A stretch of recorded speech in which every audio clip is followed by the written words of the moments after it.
आज की वीडियो में मैं आपको टिंडे का सालन बनाना सिखाऊंगी और बहुत ही ये आम सी सब्ज़ी है, कहीं से भी आपको मिल सकती है। तो यहाँ पे मैं पहले टिंडे को साफ़ करके, वैसे ही इनको खोसे भी बोलते हैं और टिंडे, दोनों में से आप लोग जो कहते हो, हम तो टिंडे बोलते हैं। खैर, यहाँ मैंने टिंडों को साफ़ किया, अच्छी तरह से धोया है। अक्सर लोग कहते हैं कि हम इनको पहले इसका छिलका उतार के कट करके बाद में धोएंगे। मैंने तो इसको पहले भी धोए हैं, इसको बाद में भी धोऊंगी। दोनों प्रोसेस किया मैंने इसका। यहाँ पे मैंने इनके छिलके उतारे और बहुत ही खूबसूरत अंदाज़े मैंने इसको कट किया है। यहाँ पे प्याज और टमाटर भी मैंने साथ रखे हैं, इनको भी साथ ही कट करूँगी।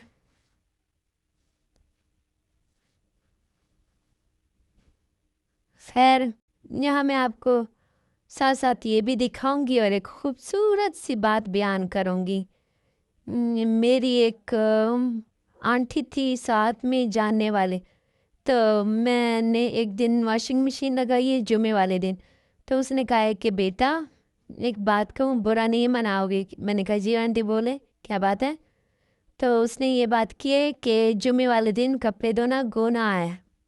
तो मैं सोच में पड़ रही, क्या वाकई मैं गुनाह का काम कर रही हूँ, जुमे वाले दिन कपड़े धोना?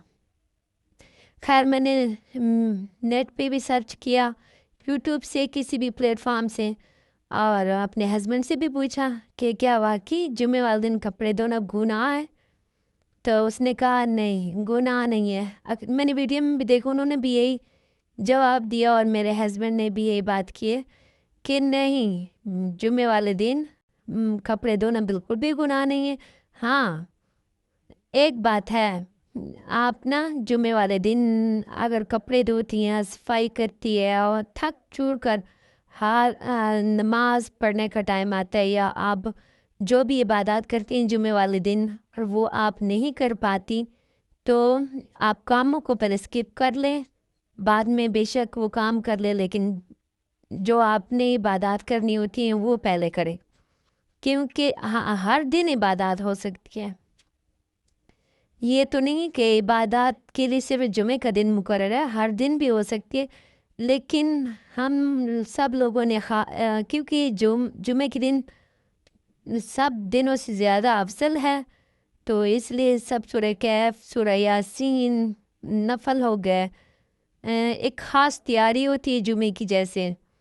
तो उस हिसाब से कहा जाता है कि जुमे की जो नमाज है, उसके साथ जो नफल पढ़ने होते हैं या जो भी इबादत आपने करनी होती, वो कर लें। देखो, अल्लाह ताला ने भी इंसान को कितनी वो दी है, थोड़ी सी ये रिलैक्स होने के लिए, कि बेशक आप काम को थोड़ा स्किप कर लें, उस दिन आप इबादत कर लें, उसके बाद मतलब आप जो है ना काम कर सकती हैं। तो वाकई बहुत अच्छी बात है कि अगर हम सुबह सुबह सारे काम सर अंजाम दे दें और थोड़ा ख़ुद को रिलैक्स करें और फिर वो इबादत भी सर अंजाम नहीं दे, फिर तो कोई मसला नहीं। अगर आप पहले काम करते हैं, पूरा दिन काम कर, काम काम काम, और फिर आप कहते हैं कि बस मैं तो थक गई हूँ, अब मुझसे काम नहीं होगा। खैर, यहाँ पे मेरा सालन बन गया, इसकी है फाइनल लुक, और देखो कितने मज़े का सालन बना है। और साथ में मैंने एक छोटी सी बात बयान की, मुझे यकीन है कि आप लोग को ये बात बहुत पसंद आई होगी, और आप लोग भी अपनी राय मुझे लाजमी कमेंट्स में बताना, और 3 बार दरूद इब्राहिम पढ़कर डन का कमेंट लाजमी करना। आज जुमा मुबारक है सबको, मेरी तरफ से जुमा मुबारक। अल्लाह हाफिज़।